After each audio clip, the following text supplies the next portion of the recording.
Hey everyone, welcome back. Hope you're having a fantastic day so far. So, President-elect Donald Trump has some huge plans for Social Security, and if these plans are followed through with, what it's going to mean is right around 50% of Social Security beneficiaries are going to be receiving an increase. So we are going to be covering his plan and what everything entails with it. But before we go ahead and dive into it for today, if you would like to receive up to $200 in free stock or $200 in free cash, in a pinned comment below, I will be leaving a link to Robinhood.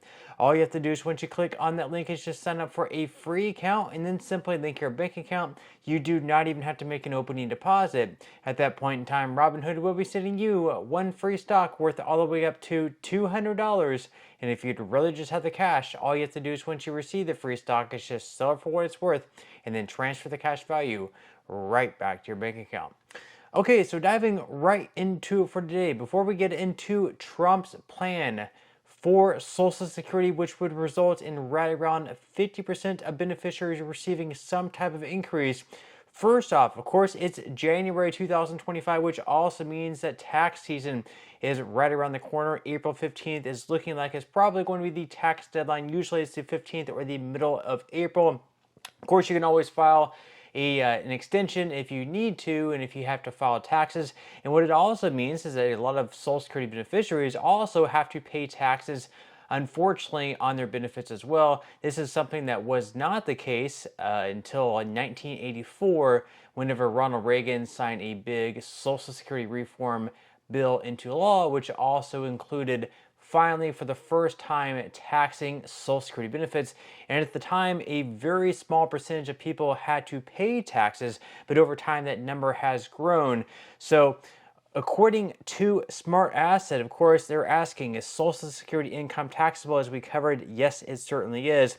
So Social Security income is generally taxable at the federal level, but whether you have to pay taxes on your Social Security benefits depends on your income. If you have other sources of retirement income, such as a 401k or a part-time job, you should expect to pay some income taxes on your Social Security benefits. If you rely exclusively on your Social Security checks, though, you may not pay any taxes on your benefits. And of course, more and more people are having to go back and get a part-time job because inflation is hitting us especially hard. And even though the cost of living adjustments are supposed to be keeping up with inflation, if you look at the numbers, they really aren't, and people are not able to pay for the same goods and services as they were previously, so they're forced to go back and work some sort of part-time job, which is pushing more and more people to have to pay taxes on their Social Security benefits. Now, the article goes on to say how to calculate your Social Security income taxes. So if your Social Security income is taxable, the amount you pay will depend on your total combined retirement income. However, you'll never pay taxes on more than 85% of your Social Security income, though the income brackets will vary by filing status. If you file your income status, your income tax return as an individual with a total income that's less than $25,000, you won't have to pay taxes on your Social Security benefits. Single filers with a combined income of $25,000 to $34,000 must pay income taxes on up to 50% of their Social Security benefits. And if your combined income is more than $34,000, in that case, you will pay taxes on up to 85% of your Social Security benefits. Now, for married couples filing a joint return, you'll pay taxes on up to 50% of your Social Security income if you have a combined income of $32,000 to $44,000.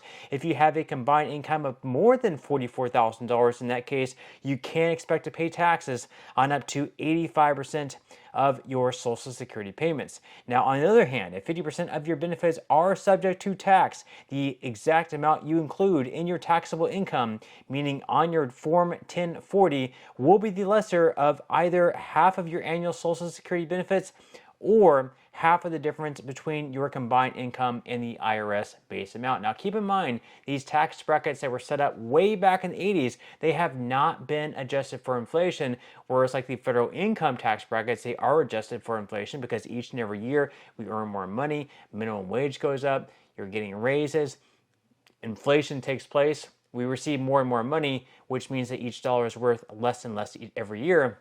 So why they never took the time to adjust the brackets of taxation on Social Security benefits, I don't know. I don't know why that wasn't included in the bill. I'm not sure why they haven't updated it. It's really just mind-boggling to me.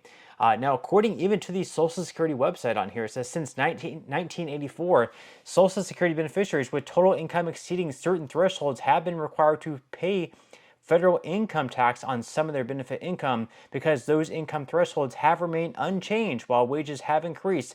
The proportion of beneficiaries who must pay income tax on their benefits has risen over time. A Social Security Administration micro-simulation model projects that an annual average of about 50%, 56% of beneficiary families will owe federal income tax on part of their benefit income from 2015 through 2050, and the median percentage of benefit income owed as income tax by beneficiary families will rise from 1% to 5% over that period if Congress does not adjust income tax brackets upward to approximate the historical ratio of taxes to national income. The proportion of benefit income owed as income tax will exceed these projections. So that's one option they have, is certainly to adjust the bracket for inflation, all the inflation that has taken place since 1984 to 2025. That would be around 41 years. They could do that. That would be one option.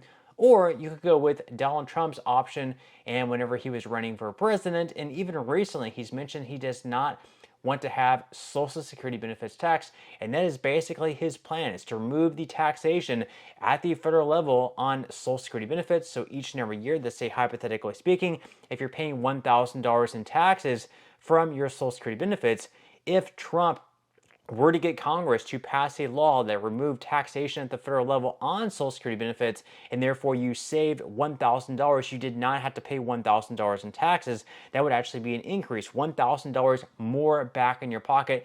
That is what Trump's increase would be, removing taxation at the federal level on Social Security benefits. Now, whether or not they can get enough Republicans and Democrats on board with this idea to actually pass a bill through Congress, that is yet to be seen. But according to Go Banking Rates, there's actually 5 reasons that experts warn against this idea that Trump has. So in just a few days, President-elect Donald Trump will return to the White House for a second term, and significant changes are expected, including eliminating Social Security taxes. It was an issue he often talked about on the campaign trail, and he reiterated his stance on the social media platform Truth Social on July 31st, 2024, writing in all capital letters, "Seniors should not pay tax on Social Security." So, of course, the first problem with this idea is there would be an immediate budget crisis. So if Trump does follow through with his promise to get rid of taxes on Social Security, there could be an immediate budget crisis, according to finance expert Andrew Lognoth, founder of the financenewsletter.com. He said, quote, "Eliminating Social Security taxes would create a massive funding gap in the program. We're talking about $1.4 trillion annually," he explained. The second one would be a retirement security collapse. So almost 68 million Americans receive Social Security, and 27% of retirees rely solely on the program for their entire income per the Senior Citizens League, leaving many to fall into serious financial hardships without it. So if we had to have big cuts across the board for Social Security, that would leave a lot of people in a lot of trouble, once again having to re-enter the workforce if they're able to, and just a really, really tough financial situation. Now, the third problem would be increased federal debt. So our national debt currently sits at right around $1.8 trillion, and some experts believe it could get worse if taxes on Social Security aren't paid. Not sure what they mean by $1.8 trillion for the national debt. That would be like the yearly national debt or total national debt. Last I checked was right around 34, 35, possibly even $36 trillion.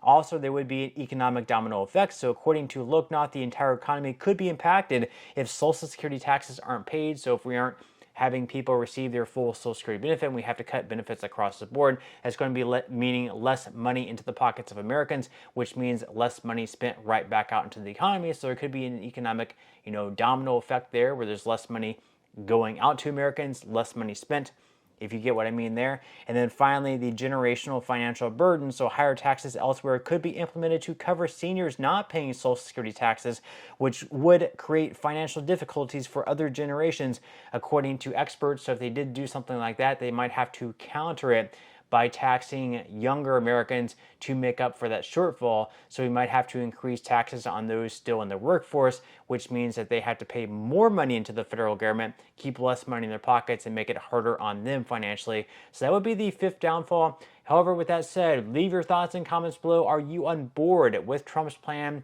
to remove the taxation on Social Security benefits at the federal level? Are you for it? Are you against it? Leave your thoughts and comments below. But that's all we have for today's video, and I will see you in the next one.